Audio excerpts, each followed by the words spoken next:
everybody, welcome to a Friday morning mic talk. It's Friday. Yay. The week is coming to an end and cinnamon rolls are on the horizon. And my son has asked me to come back over and help him in the garden, which I'm glad to do. I'm starting to just recuperate. So we'll be over there today. It's a little cooler, but we'll have a good time and share with that. Thank you guys all, so many of you, for your cards, your letters, your prayers, your words of encouragement. It has been a very, very tough stretch for us. But here's what I want you to find true over and over again. No matter what's going on, God is faithful. And God has been faithful to us. Lauren and Baylor, God bless you. Lauren, thanks for your very kind note. And one of several people we've walked through a lot of stuff with. And we love you. And we're thankful for all that you guys are doing. Hey, listen, go to songandsword.com to sign up for our May 21st event. And there's going to be more details coming in the next couple days and weeks, but you can still sign up, and we have not determined a venue yet because we don't know how many people are going to sign up. So keep doing that. Give us a number. We want to know how many are interested, and then we'll find a place to celebrate Song and Sword. And we're starting this new series in the church. I hadn't planned on saying this, but on the church from the book of Acts. And on May 21st, it's life-changing church. That's what we believe God's doing in us and what he's doing through his church. So let's go to 2 Chronicles. Believe it or not, 2 Chronicles, Josiah is the king in Judah.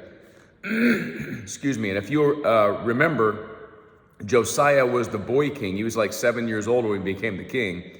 But as he matured, they went to renovate the temple. And remember, he had a bunch of wicked kings before him who had neglected the temple, actually turned it into a place of worship for false gods.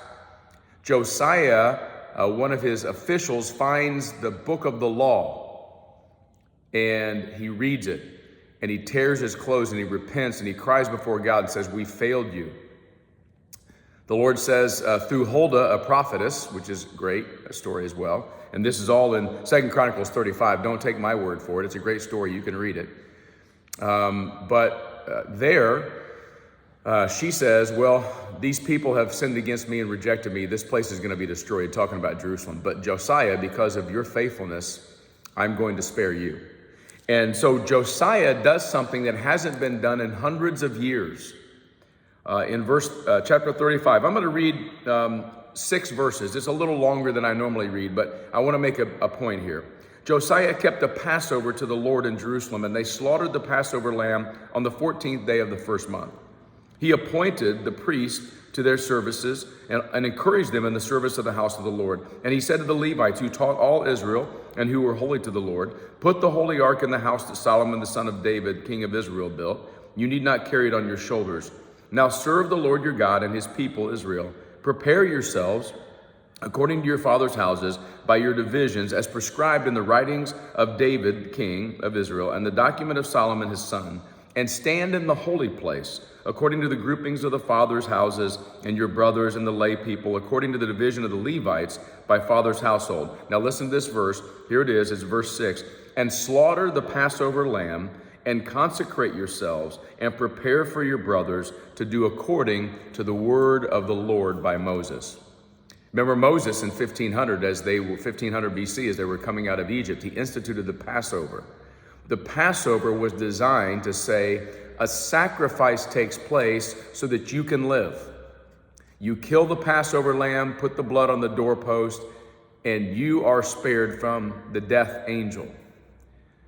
And now, probably 800 years later, Josiah comes to remember the sacrifice made for a relationship with God and for life. And so he carries on this incredible Passover that involves 2,600 Passover lambs. The people had forgotten how to celebrate Passover. They forgot what Passover meant. Passover means God passes over your house. He spares your house because of grace and mercy by the blood of the Lamb. Fast forward. It's a picture of Jesus. Jesus died for us. His body was broken, his blood was shed. God passed over my sin and your sin because the blood that was shed, the sacrifice that was made. One of the reasons that we do this in our tradition, the independent Christian churches and churches of Christ tradition, we celebrate communion every Sunday. Here's why. because we don't ever want to forget the sacrifice that has been made so that we can live. Part of the problem the children of Israel in the Old Testament was they didn't celebrate Passover for hundreds of years. They forgot how much it cost to have life in God in relationship with Him. May we never forget. This Sunday at Song and Sword we'll be taking communion together, because we don't want to forget the body and blood, the sacrifice that was made so that we could live. Have a great Friday, kids. Love you all. Peace.